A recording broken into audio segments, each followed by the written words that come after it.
Hello and welcome to Mike's Garage. If you've already subscribed, thank you. If you haven't, please do. And when you subscribe, please tap the little notification bell so you'll be notified every time we put up a new video. And if you tap on like, we appreciate that too. Okay, in our last video, I changed the oil in Baby Doll here. I hadn't poured it in yet when we ended the video, but I didn't think anyone needed me to show them how to pour it in. And I got to thinking, you know, there's a bunch of little things I always check on this bike, which I always check on every bike. I mean, it's on the lift, and for me, this is kind of like therapy. A lot of people say that I'm really calm when I work. This is when I'm most calm. This is when I close out the rest of the world, and this is what I do. But it's a friendly world, so come on in. I appreciate you stopping by. I changed the oil in the engine, actually the oil tank, and I thought, well, I was going to top off the transmission oil, and then I thought about it and said, you know, I haven't changed it in a while. I think I will.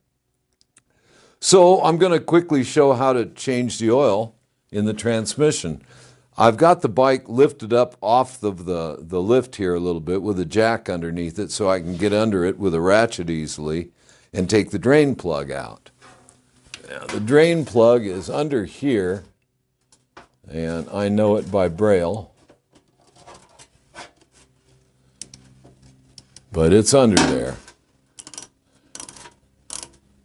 I got a bike one time that was, actually I had broken my bike and I needed to ride this bike that I borrowed, and it had been sitting for years and I couldn't get the transmission plug out of it. And I had to have it running by morning. So I pulled the kicker cover off, laid the bike on its side and drained the water and oil and everything out of it and put the kicker cover back on and poured the oil in it. At least I didn't get a handful of oil pulling that plug like I did when I pulled the plug out of the oil tank. Okay, so the oil is draining out, again with a nice clean pan. And I'm going to take the fill plug out to let the air in so the oil comes out more quickly. Yes, it's cold and it can just sit there and drain as long as it wants. I'm not in a hurry. That's another thing about doing this stuff. I'm not in a hurry. But as long as I'm right here, I have a tendency to do everything I need to do in this area. So while I'm at it, just kind of a quick check, make sure that my battery's not running too low. I haven't ridden this bike in a week or two. About a week. And so I'm going to check the battery, just make sure it's staying up above 12 volts. And so I get my meter out. Here on the positive, then I'll touch on the negative, and it shows 12.61, which means it's above 12, it's doing fine. Maximum charge that you should have on most batteries is 12.9, and on these little ones, this is a 12 volt. 12.6, that's great, not a problem. So I just know that it's working well, that the charging system is charging it, and everything's good with it. At the same time, I look at this and I say, okay, I checked the battery. It's full of oil now. As long as I'm here, there's a Zerk fitting right here for the seat post. So to give that a shot of grease, probably a good idea. It was already full.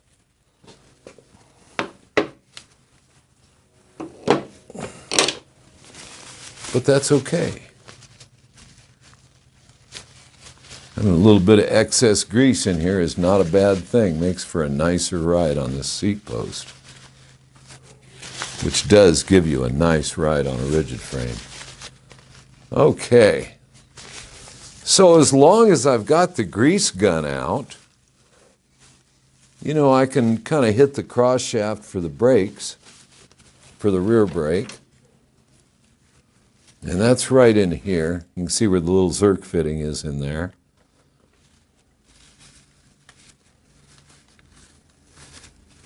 Now I'm going to wipe it off, make sure that it's not going to get a bunch of dirt in it when I put the grease gun on it. And we'll just give it a shot of grease.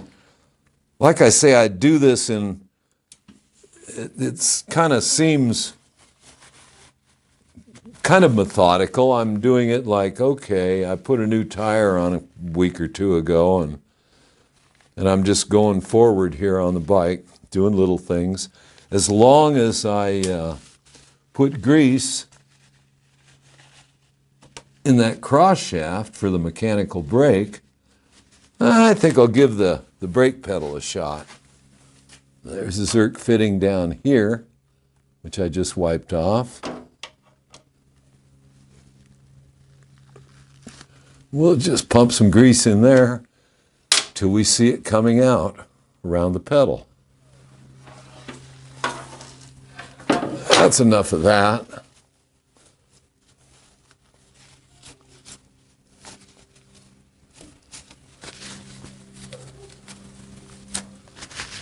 All right. Now, as long as I'm here, like I said, it's all about as long as I'm here kind of stuff.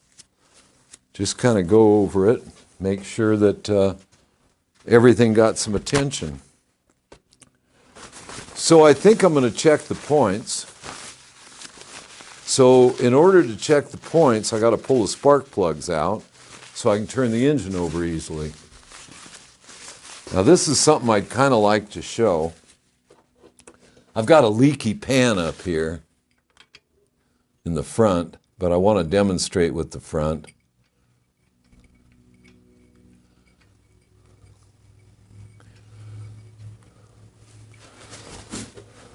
I use a socket with a hex. It's like a hex head on it. And by doing that, I can put that in here. Take a wrench and turn it without risking hitting the bottom of the tank with a ratchet and a bunch of stuff. And take the spark plug out. Now, as long as I've got the plugs out, may as well check them while I'm here.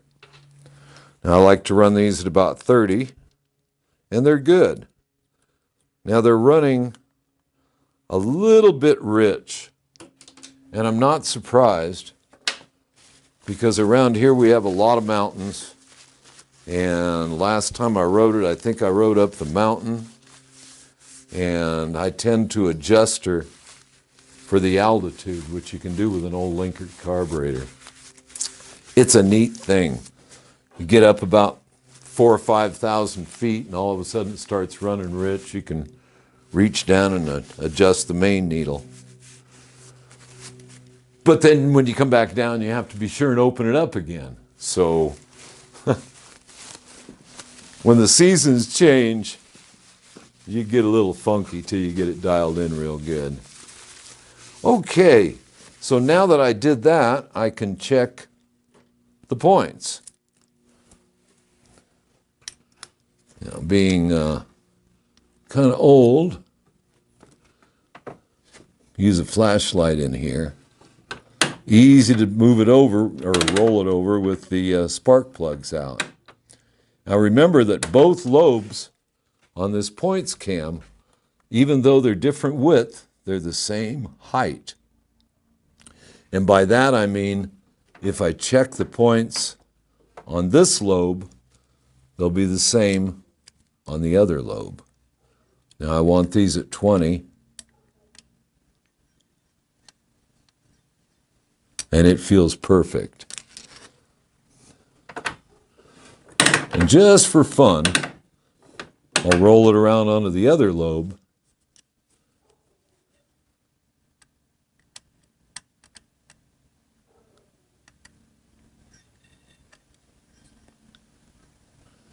I can feel just a little bit of drag on that. And it's perfect. So good enough. Now, as long as I'm there, I have a little bit of dielectric grease here. And if you put some dielectric grease on the cam lobes here, then what happens is it doesn't wear down the little rubbing block on the points. You can see right in there is a little bitty rubbing block. That's what I call it, as a rubbing block, because it rubs on this points cam. We don't want that to wear out. It's going to wear, but you want it to wear slowly. So a little bit of grease on there, and that's pretty good. So other than that, you know, you just go around the bike and say, check this, check your tires, check your chain. Like I said, I put a new tire on it, so the chain is already adjusted real nice. Check the air in the tires. Check your lights. I have one light back here, and I want to remember that one of them keeps, this one either has a weak ground, or maybe the bulb in there isn't real clean. I don't know. I've got to check it. So by checking all these things, I remember what I need to do. The other thing, of course, check your brake light. Brake light works fine. Headlight's fine. I have one light here, my passing lamp on the front, that doesn't stay on all the time. So I'll have to check that out while I'm here. But that's pretty much it. The horn's not very loud, because it just isn't. And with the bike not running, it's not getting a big load of juice, but I can try it. Then we'll have to wait for the camera to adjust for the sound, but it's working. Going over all those little things is what makes a bike so nice to ride and dependable. One of the things I don't want to forget is I put a washable element in my air cleaner. So dirty or not, it's going to get washed today.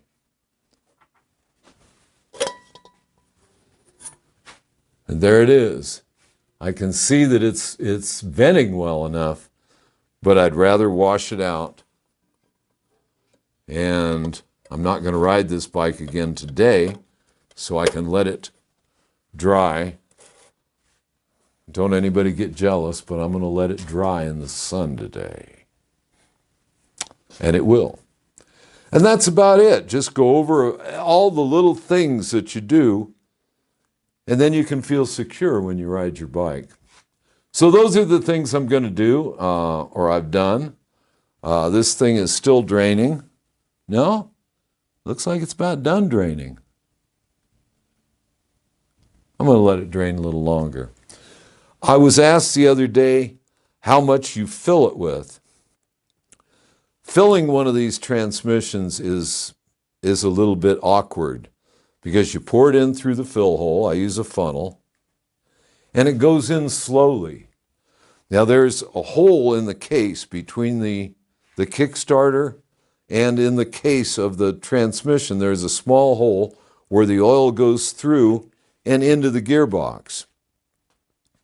So when you fill it, you want to fill it and let it sit, fill it and let it sit, so that all the oil has a chance to get in there. You don't kind of pour it in and say, okay, looks full to me. Pour it in, let it sit a bit. And if you look in here, the factory recommends that you fill it up to the bottom of the threads in that fill hole. You can see where the threads are down there. You can see a little red on them from the oil that I put in there. And I'm sure everyone's going to ask, what's the best transmission lube? I don't know what's the best transmission lube. All I know is the modern oils that we use are all better than anything we've ever had before. The factory used to recommend using the same oil in your transmission as you used it in your engine. If you used 50 weight, they said use 50 weight in your transmission. Today we have much better gear loops than we've ever had, and I tend to use 85-140. Sometimes it's cold here and sometimes it's really hot here. And I've found the most success and the least amount of wear with the 85-40 transmission loops. Okay, I think that's about it. Again, once you know your own bike, you'll know what you really want to check. The thing is to be able to go for a ride without thinking about it. And that's what I'm going to do when I get done here.